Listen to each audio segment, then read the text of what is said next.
Hello friends, welcome to Quest Anwesh. Today I'm going to discuss about hyphen. Now, what is a hyphen? A hyphen is basically a short horizontal line which is used as a punctuation mark. A hyphen should not be confused with dashes which are generally longer. তাহলে hyphen জিনিসটা কি? কিছুই না, একটা ছোট horizontal line, ভীষণ ছোট, যেটা পাংচুয়েশন মার্ক হিসেবে আমরা ইউজ করে থাকি। কিন্তু হ্যাঁ, হাইফেনের সাথে ড্যাশ আমরা কোনোদিনই গন্ডগোল করে ফেলবো না, তার কারণ ড্যাশ একটু বেশি লম্বা হয় হাইফেনের তুলনায়। কেমন? আচ্ছা, এবার হাইফেন কিসে কিসে বা কখন কখন আমরা ইউজ করব, তার নিশ্চয়ই কয়েকটা রুল থাকে।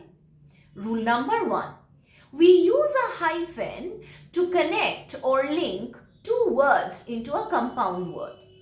দুটো শব্দকে একটা কম্পাউন্ড ওয়ার্ড করতে আমাদের হাইফেনের প্রয়োজন হয়। কিরকম? Ready hyphen made garments do not always fit perfectly, but they save you lots of time. এখন এই যে রেডি হাইফেন মেড, রেডিমেডটা কিন্তু একটা কম্পাউন্ড ওয়ার্ড। রেডি একটা ইন্ডিপেন্ডেন্ট ওয়ার্ড যেটার একটা মানে আছে, মেড শব্দটিরও একটি আলাদা মানে হয় এবং সেটিও একটি ইন্ডিপেন্ডেন্ট ওয়ার্ড। তো এই দুটো ওয়ার্ডকে ন্যাচারালি কাছে আনতে বা কম্পাউন্ড ওয়ার্ড তৈরি করতে এই দুটোকে নিয়ে আমাদের কে সাহায্য করলো? না, হাইফেন। বোঝা গেছে? Next, we use a hyphen at the end of a line to divide a word when there is not enough space for the whole word. কিরকম? For example, when I traveled to Africa, I had a lot of really eye-hyphen opening experiences, like seeing tigers and lions. কি হলো মানেটা সেটা বলে দিই। যখন একটা সেন্টেন্সের শেষে বা শেষের দিকে একটা বড় শব্দকে অ্যাকোমোডেট বা আটানোটা খুব সমস্যার হয়ে দাঁড়ায়, তখন আমরা কি করি? হাইফেনের সাহায্যে সেই ওয়ার্ডটাকে ডিভাইড করে দিই বা ব্রেক করে দিই। কিরকম? আমি এক্সাম্পলটা রিপিট করি, এবার আপনারা বুঝতে পারবেন। When I traveled to Africa, I had a really eye-opening. I had a lot of আরেকবার বলি, when I traveled to Africa, I had a lot of really eye-hyphen opening experiences, like seeing tigers and lions.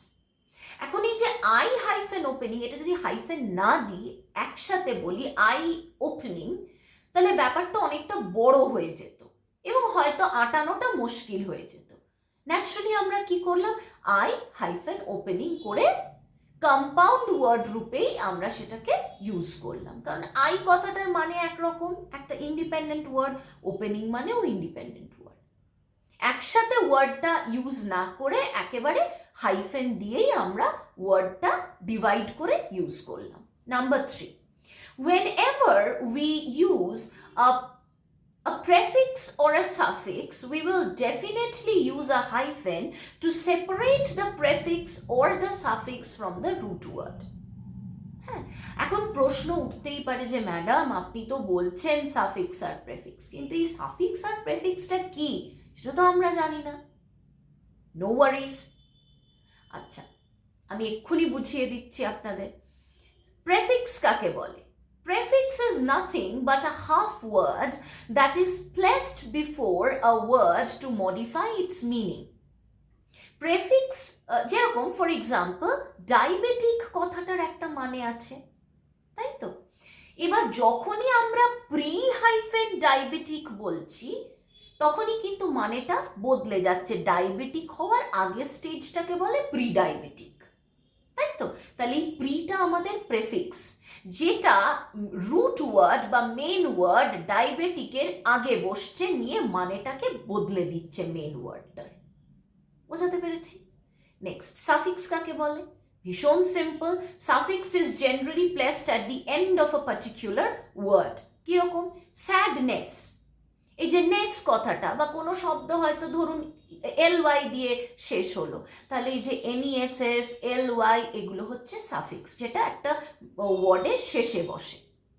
এখন এই suffix বা prefix যখনই use করি, তাহলে আমরা naturally একটা হাইফেন ইউজ করেই থাকি to separate the suffix or the prefix from the main or the root word. বোঝাতে পেরেছি? Next, people oftentimes join their surnames with a hyphen in order to create a new surname upon marriage. বিয়ের পরে অনেক সময় কি হয়, মানুষজন নিজের এক্সিস্টিং বা প্রিভিয়াস সারনেমের সাথে একটা হাইফেন জুড়ে নতুন সারনেমটা অ্যাড করে একটা নতুন নামের সৃষ্টি করেন বা সারনেমের সৃষ্টি করে থাকেন। কিরকম? Catherine Zeta hyphen Jones is one of today's most successful actresses. হলিউডের আপনারা সবাই তার নাম শুনেই থাকবেন নিশ্চয়ই। তাহলে ক্যাথরিন জেটা এটা ছিল ওনার বিয়ের আগের নাম, জোনসটা বিয়ের পরে, তো ন্যাচারালি একটা হাইফেন দিয়ে উনি গোটাটাকেই রাখতে চেয়েছেন এইভাবে, ক্যাথরিন জেটা হাইফেন জোনস, যাতে বোঝাও যায় কোনটা বিয়ের আগের সারনেম কোনটা পরের, অথচ একটা নতুন সারনেমেরও সৃষ্টি করা গেল হাইফেন দিয়ে।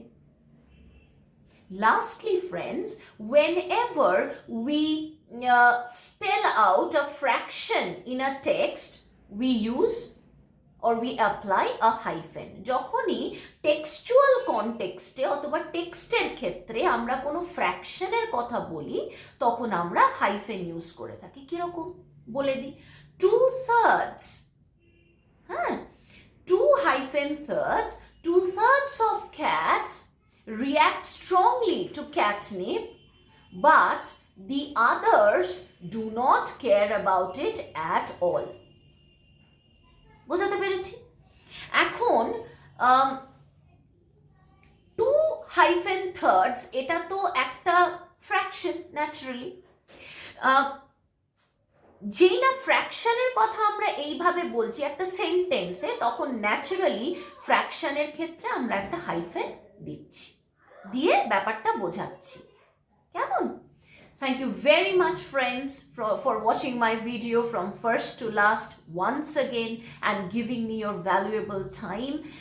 আমি বারবার বলছি, আপনাদের কোথাও কোনো যদি অসুবিধে হয় বা মনে হয় যে আমি যদি আরও অন্যান্য কোনো টপিক পড়ালে বা বুঝিয়ে দিলে আপনাদের আরও সুবিধে হবে, please please do not hesitate to reach out to me. আমাকে যে কোনো ভাষায় লিখুন, হ্যাঁ মানে সব ভাষা বুঝি না, আমি 3টে মেন ভাষা বুঝি অবভিয়াসলি, বাংলা, ইংরেজি আর হিন্দি। এই 3টে আমি মনে করি আমি যথেষ্ট ফ্লুয়েন্টলি বলে থাকি। তো এই 3টে ভাষাতে আপনারা